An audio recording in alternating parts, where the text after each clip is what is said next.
briefly introduce the exchange in 3 sentences. We are the world's 12th largest exchange.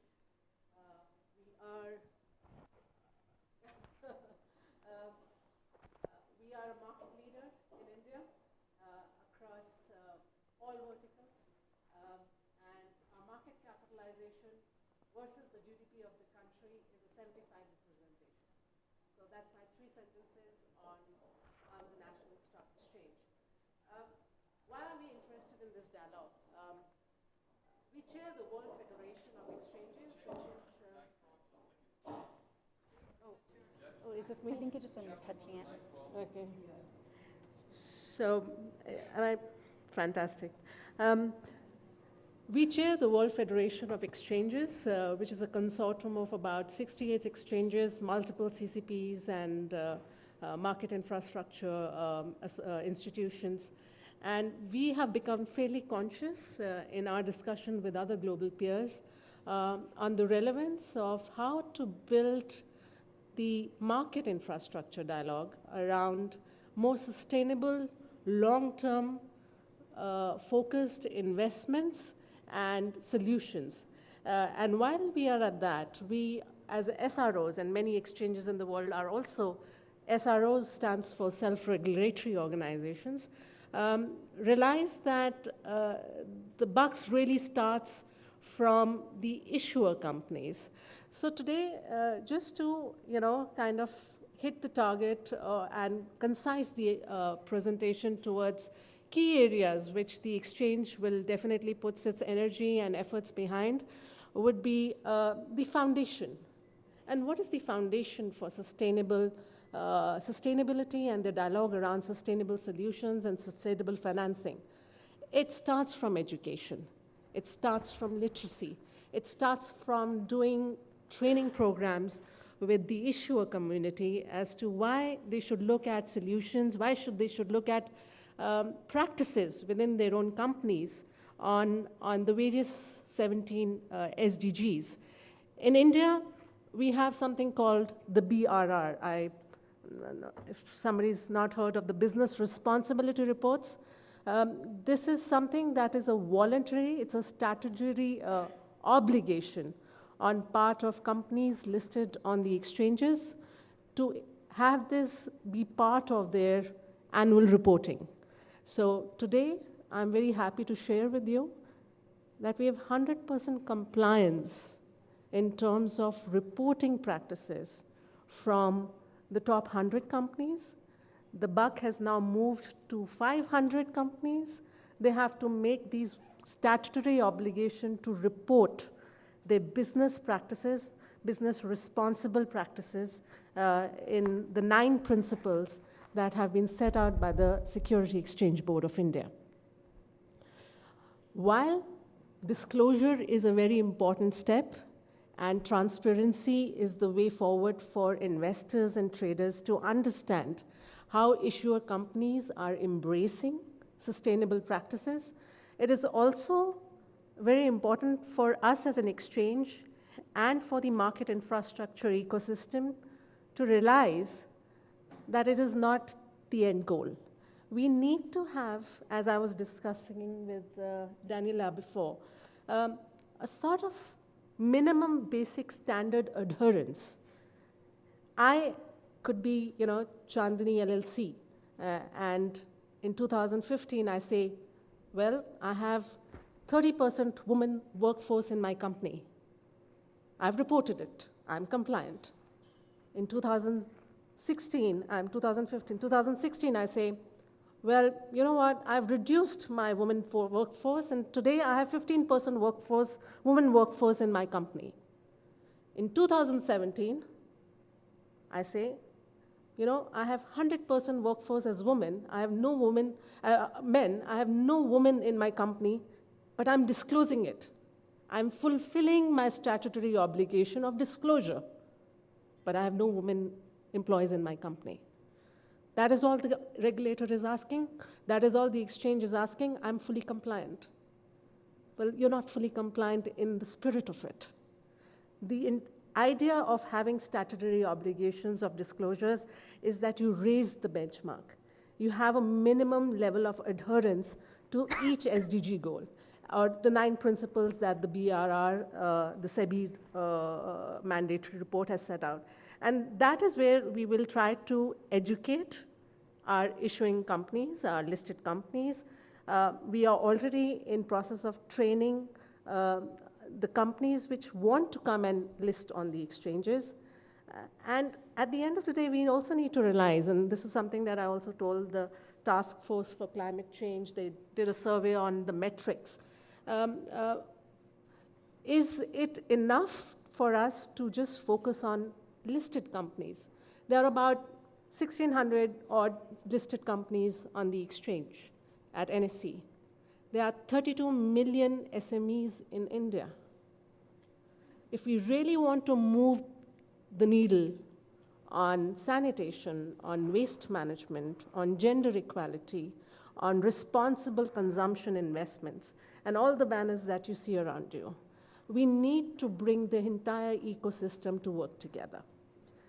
So training and literacy definitely is the foundation of building better practices, especially in the capital markets framework, in how to improve investor interest, issuer practices, as well as intermediaries to go out and feel confident of launching solutions, products around sustainability. In terms of issuer practices, I've already mentioned about the BRRs. One of the outstanding achievements, and I would say outstanding simply because it was quite an effort from on the part of the exchange, on the part of the regulator, to get everybody, especially the listed companies, all the listed companies on NSE, to adopt a woman independent director. I will share the statistics with you. We have created a carrot and stick approach. If you don't have a woman director, you will be penalized. The fine is on a scaling metrics. So the longer you are non-conforming, the bigger the fine gets. So this is a lot of things are fairly voluntary, a lot of things are non-mandatory, but here is something that, the exchange, the regulator, the machinery in India has taken a very strong opinion and stand on, as to we need to have women inclusion at the senior management level, at the decision-making level. So that is something that we are that is an encouraging sign, and there are many more to come. From a perspective of, putting women workforce, if I may say, I'm very happy to share with you that 30% of the National Stock Exchange of India workforce are women. And I'm not talking contracted labor, I'm talking permanent employees are women. We have about 3 women directors on our borders. So let's should not look like we don't practice what we preach. The PSUs in the country have over 19% task force as women. These numbers will only increase when people understand the importance, the value add that women bring on the table. And the conversation really needs to, move beyond having just women workforce to having women representation at technical levels, at senior management levels, at decision-making levels. So that's where we are trying to, push the bar at the exchange and with our advocacy efforts with the regulator. Last but not the least, and I'm sure Namita will also touch upon this later, is what is the products and solution offerings that exchanges could help put together. So one of the things are issuances, and there have been fairly good and healthy reporting, media reporting about the green bonds being issued by India and China, and they are on a very rising trajectory. And we are very happy to be, associated with those dialogues. Masala bonds, again, are something that are, very interesting concepts. We are seeing discussions already taking place around blue bonds, which are more to do with clean water and, but somewhere where the exchange really can add value to this dialogue is building the indices better. So ESG indices, we already have a lot of rating agencies which have an ESG index, which have been there for quite some time. NSE would be launching its maiden ESG index in the next quarter or so. The place where indices will make a difference, and we'll see more product issuances from the investment management world, the AMCs, both domestic and international, for India-centric ESG solutions, would be once we have more compliance from the issuer community, once we have more compliance from declarations, not only declarations, but better practices from the listed companies. And BRRs is, the qualitative disclosures, it should not be just a tick box, and it should not just glorify the good work done. It should be transparent upon where they are falling short, where they need help. If that is done in the right manner and in the right true spirit, then the ability for rating agencies to assess these and rank these companies in their ESG areas would be very something which would be trustworthy, which people will be able to depend upon, and only then will these products really scale up. At the exchange, we get a lot of hesitations from the asset managers and the mutual funds saying that, there is no money, there is no demand for ESG. Well, we see that across the world that has changed dramatically. There's a huge demand for ESG-related solutions. And I think it's just about the chicken and the egg. Unless you create solutions, unless you represent them in the true light, and you base them on fairly transparent measures, the metrics. Only last night, I think both me and Daniela have received the first draft from the Sustainable Stock Exchange Initiative on what should be the ESG metrics that we should have at the exchanges across the world in terms of getting everybody onboarded in terms of disclosures. And we are working at that. And I think the conversation is still very much on priority for the exchange and for the regulator. But, there's a more dialogue internally in India where we see the asset management, all the market intermediaries to come together and play their role, play their part in developing solutions and products around ESG. I will also, in the same breath, try to highlight the risks of non-adherence or taking this whole dialogue very lightly. We have seen some of the biggest pension funds, and Anthony was just mentioning about how they are focusing upon corporate pension funds. The sovereigns across the world, the pension funds across the world, they are focusing on exclusion lists. They are not looking on the positive side of how to, who are the compliant ESG companies, but who are non-compliant, and let's exclude them out of our portfolios. India has already lost $108 million of FII investment in companies which are non-sustainable, according to many of these pension funds.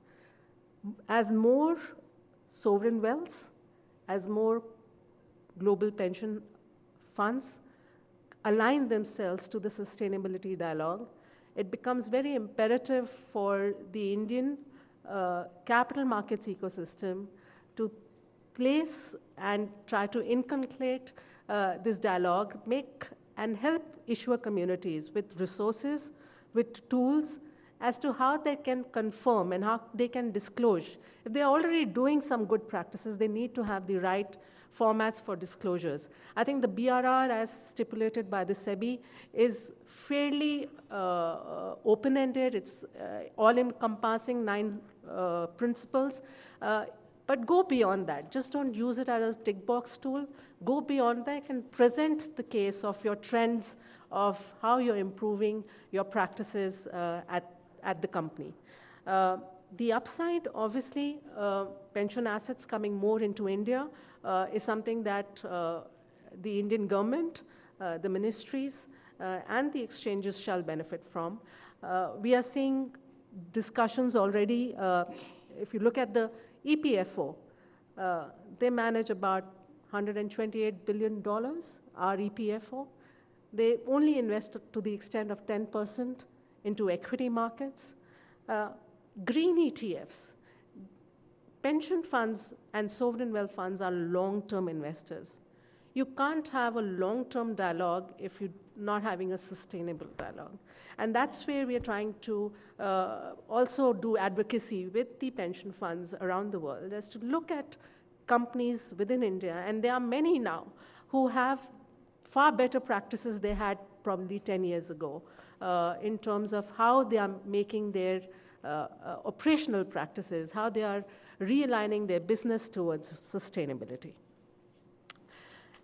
SMEs is a big thrust. We have platforms for SME, for small and medium enterprises in India. We have a fixed income platform. We have obviously the main board where all issuances are listed. I am of the opinion that we don't need a separate sustainable platform, because we want the entire main board to become sustainable. We want the companies on the SME to all tick that box for their sustainable practices. Creating diverse platforms will not highlight the effort or not encourage the non-compliant ones. If they are on the same platform, but they have a less rating on the same platform, then it stands out. They realize that both the investors and the traders are probably ignoring them, and they should change.